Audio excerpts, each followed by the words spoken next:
and welcome to the 8th edition of Imagine This Women's Film Festival. And this is Shorts Block 2 program, 3. Right now, I'm going to ask everyone to introduce themselves and also tell us, give us a quick brief and the title of your project. And whoever wants to go, feel free to jump in. We'll go first. All right. Hi, I'm Saadi Holov, the director of Buna. Hi, I'm Jenny Scherer, the producer. Buna is about... Oh shit, sorry, I forgot about that part. Yeah, Buna is about a woman who kind of creates an unhealthy relationship with a woman across the street, and her reality and fantasy slur together, so she has a hard time what's happening in real life versus what's in her dreams. Thank you. And who would like to go next? Kim, you want to go next? Yes.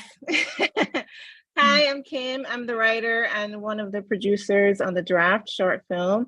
It's a 7-minute film that uses the TV lottery to address motherhood. And I'm the executive producer for the Draft. Thank you. Welcome. I see the poster in the back. Right. And who'd like to go next? Okay, I go next. My name is Esmat Sufie. I'm living in Norway, Oslo, and I'm the writer, director, and producer of Dancing Amid Fire, Rising Above Ruins. Thank you.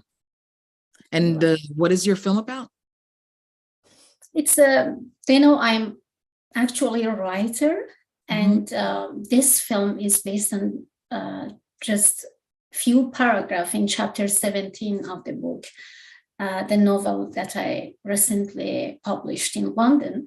So it's about resistance, freedom in Kurdish region in Iran, about women's struggle, triple struggle against state violence, patriarchal society, and immigration and marginalization as well. And the book that you wrote, is it the same title as your film? Exactly, it is the same title. And yeah, I didn't know the film was produced before the book was published. So I thought, okay, I can use the same title for the novel as well, but the novel is like 380 pages and this film is just 6 minutes, and I didn't have any support and any funding, so I had to do everything by myself, and my dream is to make the whole novel to the film, and this is animation, just 6 minutes animation, and animation is very, very expensive, so Thank you. And who would like to go next? I guess I'll go next. My name is Rebecca. I'm the writer-director of Balik Bayan, which is a film about a Filipino immigrant who is dealing with her connection to her family overseas and the disconnect that she has with her children that were born in the United States. And Waleed. Hi everyone, my name is Waleed Badur, and my film is Hawawshi. I'm the director of the short film. Hawawshi is about Farida, who finds herself in a restaurant witnessing another woman get sexually harassed. So she intervenes and tries to defend the victim, but things doesn't go the way she was planning to, and things escalate. Thank you. If you guys can tell us about your films, like how did you come up with the idea, and did your background have anything to do with coming up with the story? I think I can go first since I'm already have the mic. So yeah, I mean, I definitely have something to do with where I come from. I'm originally from Egypt, where I am right now. When I did that film, I was in New York. It was part of my school program. in Brooklyn College. And it came to me because I wanted to discuss the different point of views on subject matter, whatever it is.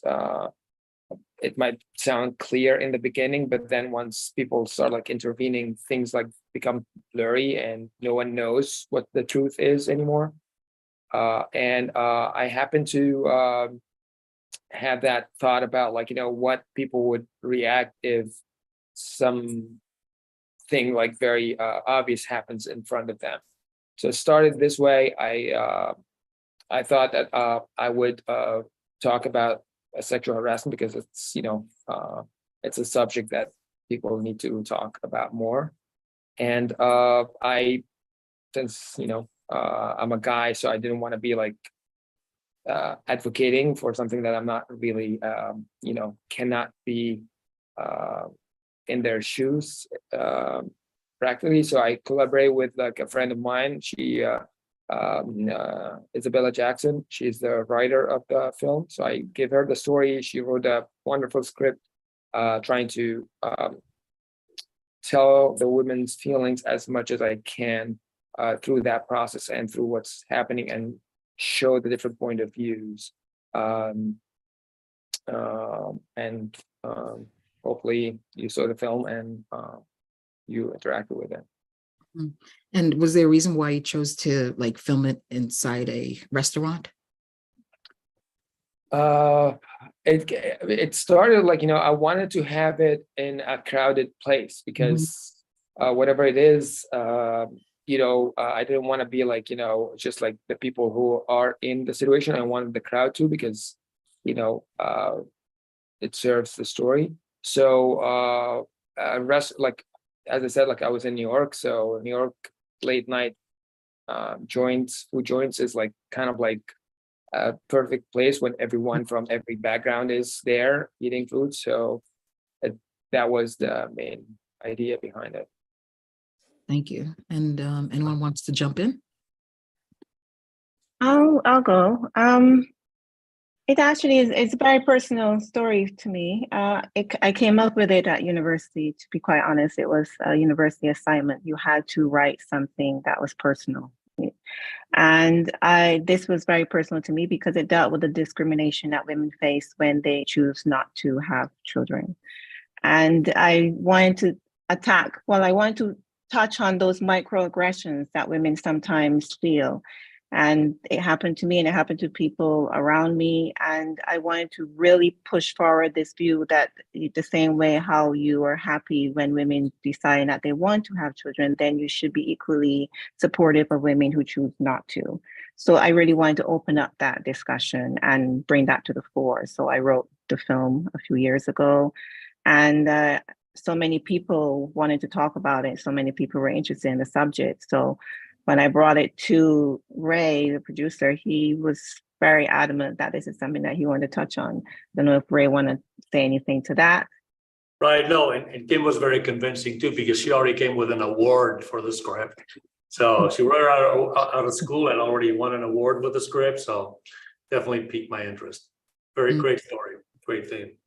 And how did you come with the idea to make it like a game show? Well, I'm London, British, and when it comes to game shows and lotteries, that's basically our pastime. So it was pretty easy to think of, Britain's next top mother. It was very easy to come up with something of that nature, but also too, it was also a way of kind of getting people into the story very quickly, because you feel as though, oh no, this is happy, this is great, this is wow, everyone seems really happy with this show at the start. But then slowly you start to realize something is a little bit off with this lottery. Something is not quite right. And only coming on to the end, you really realize, no, these women are being thrusted into this show. Some of them don't really want to be here. And it's dealt with within a very close friendship. And we all know this. We have a group of friends and not all of us want the same thing. So yeah, so it was interesting just to make it playful and fun. but also a very serious undertone. Mhm. Susie, the funny part was that the more playful and more futuristic and game show we made it, I was more and more worried about how are we going to pay for this. This is a major production. Looks like it. Thank goodness for virtual production. Yeah, it's like, okay.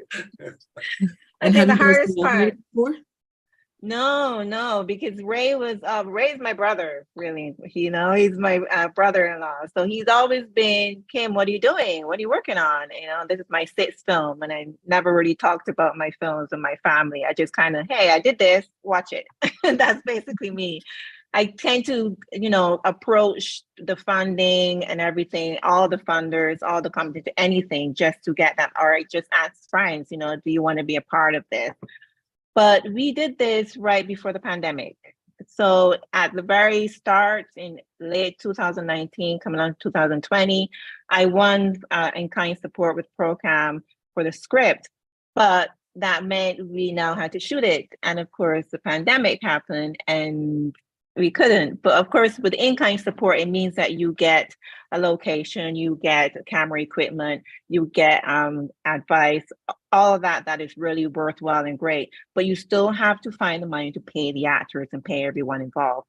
The only people who are not paid are usually me, the director, the producer. But in terms of the actors and the crew, you need to find money for them. So we spent basically 2 years just applying everywhere. And because of the pandemic, no one really was investing in film. No one was sure that film was going to happen. So it was really difficult to try and convince people, even though they said, we love this and we made finalists in other funding actions as well. But it was very tricky. So we just kept pushing back that filming until we could find money to pay the people involved. And thankfully, I won another competition with a script and I was able to use that money. And then of course the producer as well, she put in, and we got more funding from Ray, and that everything just came to be. So it worked out, thankfully. Anyone else? Okay, I can talk about my film as well. It is about rising. It is about freedom, about survival, about thrival. It's about resistance. All of those, and trauma as well, about war, immigration. So those are the topic and subject of the novel. But as I mentioned before, I couldn't do everything. I couldn't do the whole novel to the film. So, but I try to provide insight into the history of Kurdish resistance in Iran, an ignored region, and its people. The complexity of Kurdish or Iranian women's triple struggle to escape political oppression, state violence, male dominance, as well as enduring a life of exile and marginalization. So it is kind of thoroughly psychologically depicted in the novel, but I couldn't bring it up in 6 months. And I try to depict in the context of the war, and gender and ethnic discrimination. So, and connecting the past to the present through showing the women's movement in Iran, woman life, freedom. In that short film, Tara as an adult. She lives in Norway and she stays with her daughter in front of Norwegian parliament, and many people stay there cutting their hair, they chanting woman life, freedom, to support Iranian women's movement. So there is kind of connecting past to present and present to the past, and in the same time to the future as well. So I believe the role of us as a writer and filmmakers as well are extremely similar. So me as a writer and very, very new and inexperienced filmmaker, I think we can do something about breaking those boundaries and allow us to see beyond the artificial divisions of race, gender, class, or ethnicity. It was my aim, and I don't know how much I was succeeding that aim, but for me as a woman from a minority group in Iran, so there is no me and other, or there is no us and them. For me as a writer and filmmaker, there is just people with their story and their silences. So I am very glad to be here and to hear, listen to your stories, your films. Unfortunately, I couldn't be there in person, but as I hear right now, it is so strong stories. So thank you so much. Thank you for sharing that. Anyone else would like to jump in? Yeah, I'll jump in. Also, I just want to say this has been really beautiful hearing everyone talk about their films and insights of it. So this is, I'm enjoying this. I'm having a lot of fun. I'm in that similar situation for some folks who were working on this film during the pandemic. I was writing this film during the extreme lockdown. I was in the Bay Area and my whole family was in LA. So they cuddled together in their little hub group and I was kind of by myself. And I'm someone who likes to be alone, but I felt like I've reached the extreme loneliness during the peak time of COVID, and how basically I was able to kind of feel less lonely when I was watching my neighbors across from me through their window, having just their daily lives and making coffee, throw out the trash, watching TV. And I kind of like gained this kind of like habit of watching them. And just to say it, they had their windows open. They had the choice to put the curtains on. Like, it's not me. We're like this close together. So like, it's just what it is. But I caught myself kind of just like watching them and it'd be like, oh my God, he brought his thing today. Like, oh, wow, that's a really nice cut. I know it sounds creepy, but so that kind of was the idea of how I created this story of just like a woman who was like, kind of created this imaginary relationship with this other woman across the street who also happens to be a chef. And the reason why I wanted to do a story about the chef was just like, I think for me, I have a problem sleeping and I get extreme insomnia. And when I'm like not having enough sleep, sometimes it's hard for me to remember what happened or not. So I was at work one day and I was like, oh yeah, we talked about this. We finished X, Y, and Z. And they're like, no, we didn't. And I was like, oh my God, wow, I daydreamed that we finished all this work and made myself believe it. So I want to do a story in the chef's perspective because chefs are also workaholics like me. They do 14-hour days. And I think that like her, who's someone who's like, life is her work. And her coming home alone, she hates this feeling of loneliness. So she kind of soothes herself by watching this woman across the street. Thank And you. there's Jenny, she's my producer, and she was there with me the whole time while making it in LA, driving out to the Bay Area every time. Nice. And have you guys collaborated previously? In college, yeah, we went to UCLA together and did some films. And then there was a bit of a hiatus for like 7 years. Yeah. We kind of lost touch, and she reached out to me randomly with this project and was like, hey, do you want to produce it? She sent over the script. I read it and was like, yes, I'm on board. Absolutely. And now we're constant collaborators. So it's really cool. Yes. We just shot another short film last week and we are very tired. Of course. Of course. Rebecca, if you wanted to share anything. Yeah, piggybacking on a lot of your stories, mine also stemmed from the pandemic.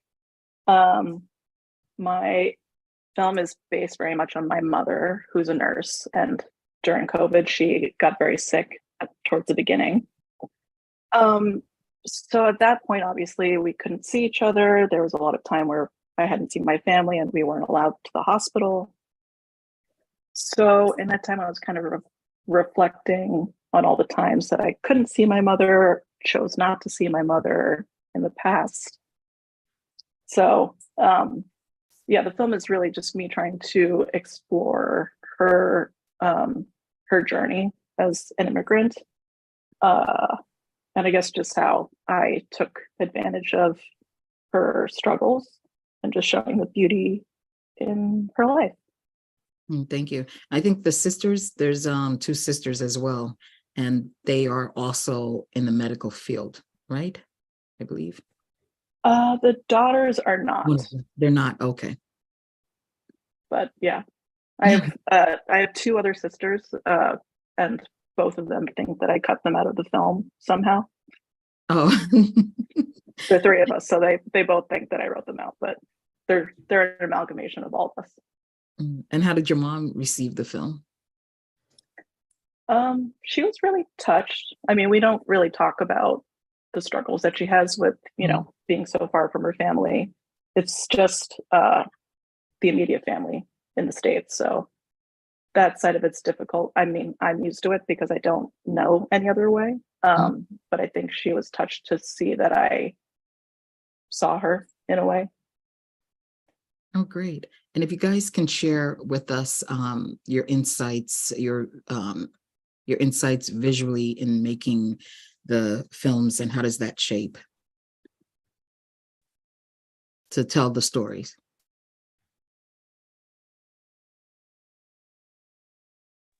I can go. I think it once the script was finalized, I always had the urge to try to tell that story from a reality point of view. I always had that in mind, trying to set the audience of film as if they are in the restaurant while this incident is happening. Because I think that I wanted to make the audience feel that or question after seeing the movie, is like, what would they do themselves in a situation like this? So I always had that in my mind to try to film it in a way to put the audience right there. So it's always handheld, always moving, always trying to follow the action. And one big thing that I was confident about is I didn't want to show the details of the incident, because my idea was like not usually the people surrounding the incident wouldn't see what happened. If somebody broke someone or like something happened, they always see after like the reaction, or the woman or the person who like had that interaction, they will say what happened, or like they might notice part of it, but it's always going to be like kind of vague. It's always going to a sense, not like actual visual in most of the cases. So I was determined to do this, not having like any close-ups or details of what's actually happening. I wanted to translate it just by the sense, or like from a further away point. So these are the two things that I was like trying to capture while shooting the movie, or be faithful to, and like I wanted to do it. So that's basically it, handheld, being in the location and not seeing the actual details. Thank you. Yeah, in my case, it was a learning experience to see a team come together, and from Kim's script, they put together a fantastic lookbook, which again freaked me out because it spelled out exactly how costumes, hair, the lottery balls that were going to be FX'd in, the stage would have to come together. And so that was the vision. But seeing how the team then made it happen, how they even sourced an LED stage that allowed the flexibility to create the background that we needed. So just seeing how the team rounded up the necessary resources and networked in the industry there locally in the UK and across Europe to find the right components was really enlightening, because the lookbook looked fantastic, but I was like, how do we get this to reality? And they made it all come together nicely. Nice, thank you. Yeah, we didn't really know how to do it. But then you learned, right? Yeah, we were like, okay, we gotta come up. I think without speaking for the director, she was always asking me, how do you see this film? Like, what is the look? What were you imagining? And I was very adamant. I wanted it to be set near in the future, not too far ahead, because I want it to be very clear that this discrimination is happening now. And if we don't talk about it openly, as we know, things are happening in the States now with women's rights and everything being, slowly depleted. You have to find a way to really let the audience see, okay, whoa, could this really happen? And with the sci-fi effect, I had to think about, okay, the makeup, the costuming, this is what could really elevate it. And we all talked about that, and we all talked about how we want it to look. So yeah, as Ray said, the people that came on board really helped to feed into even just, make me think even more about what I wanted. Because sometimes you just have an idea in your head, but you really have to get more people just coming at you, which will feed into that. And it was great. Even just the makeup and the costumes for me really elevated that. And of course, the acting was on point. So I felt, yeah, that's exactly what I was thinking. So I was happy with that. Anyone else? I'll go. We had a very strong choice in the beginning where we decided that mostly the camera would never move until the end of the film. All the frames are locked off. And that was primarily to highlight that the main character is living within these spaces that don't change. Every day is the same. She's living within these frames, these spaces. Almost not like it's a prison, but she doesn't really have anywhere else to go because her daughters are away, her family's away, she's on her own. It was kind of a hard rule not to break, but we did it, and I think it's important. It's a very quiet film, so I think it also just highlighted the beauty and the ordinary of her life. And then there is movement at the end for a special moment for those who have seen it. Anyone else? Yeah, we'll go. Sorry, we're pre-gaming a little bit of who to say what. You go first. Oh, well, we chose like distinct color palettes for both of our main characters, giving our lead Jada, who's experiencing a lot of loneliness, a very cool color palette with purples.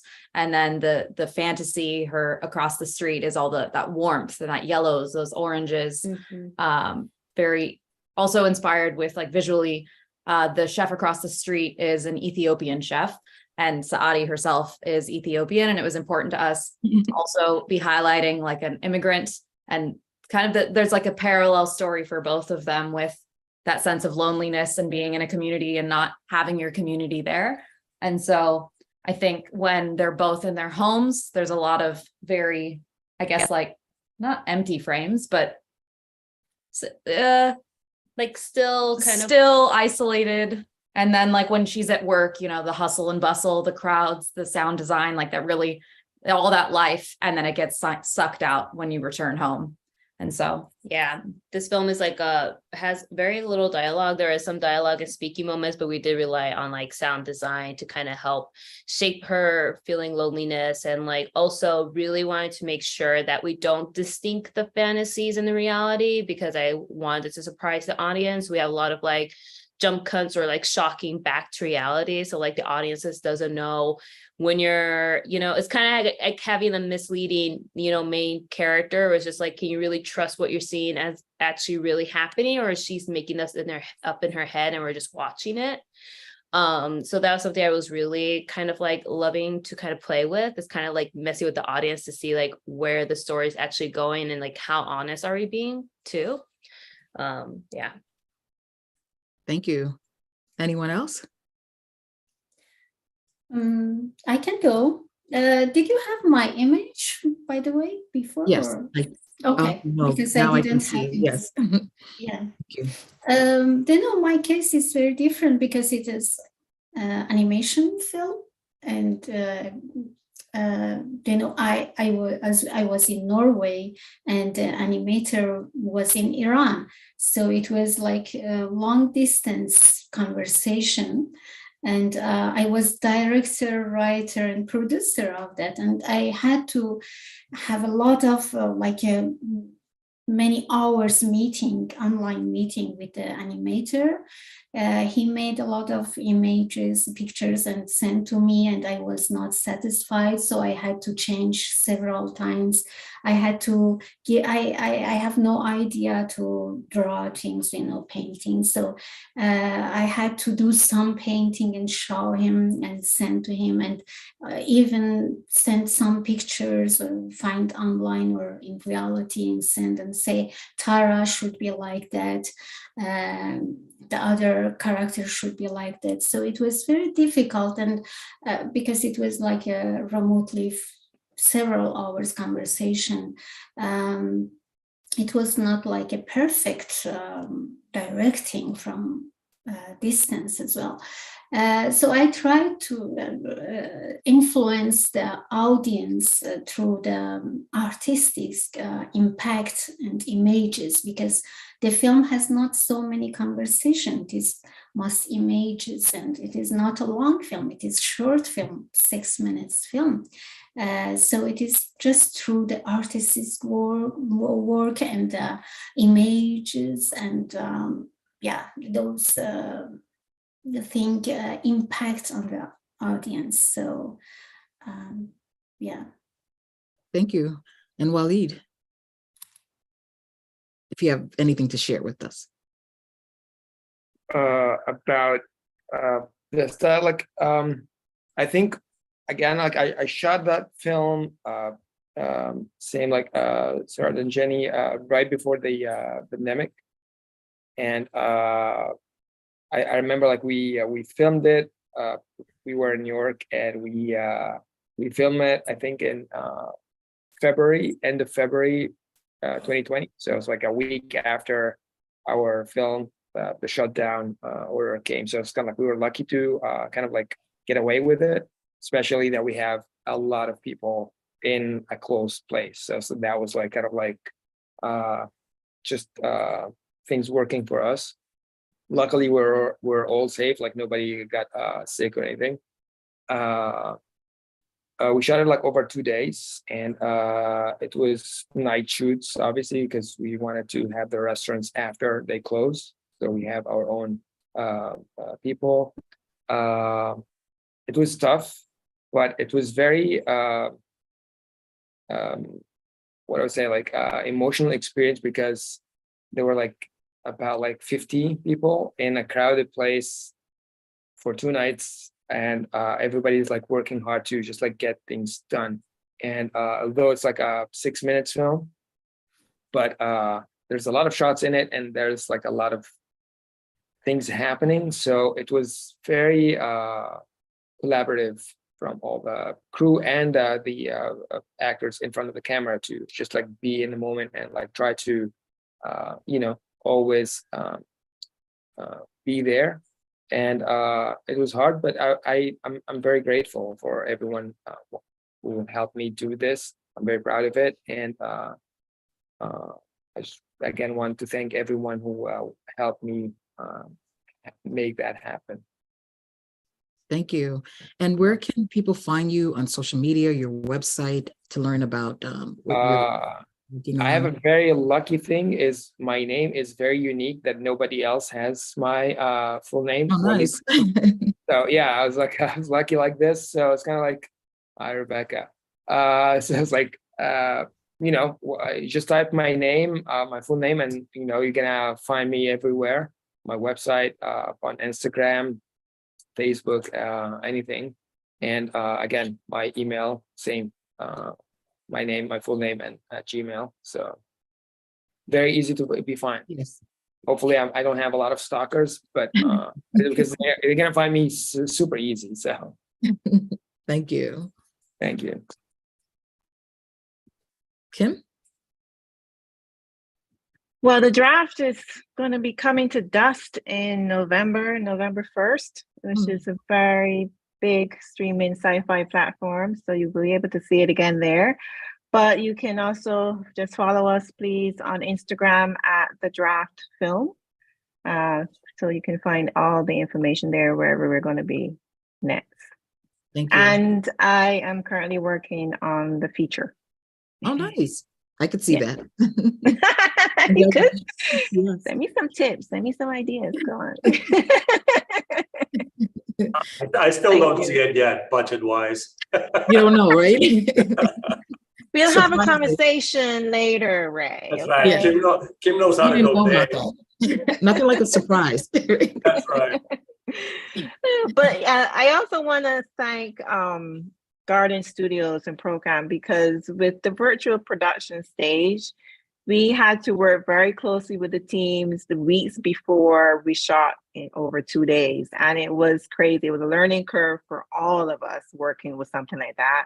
And it was just special because everyone on the team now can say they have worked in the virtual production and they have that to take to their name. So I'm really happy that we decided to do that. And it was actually a suggestion by Procam team to, hey, consider this. And they gave us a lot of advice and they worked really well with us. And the Garden Studios really helped us a lot with that. And it was a grueling, scary 2 days, but I'm so happy that we got through. And I would just want to thank everyone involved for that. I'm sure it was a nice experience. Oh yeah. Yeah, it was. Next.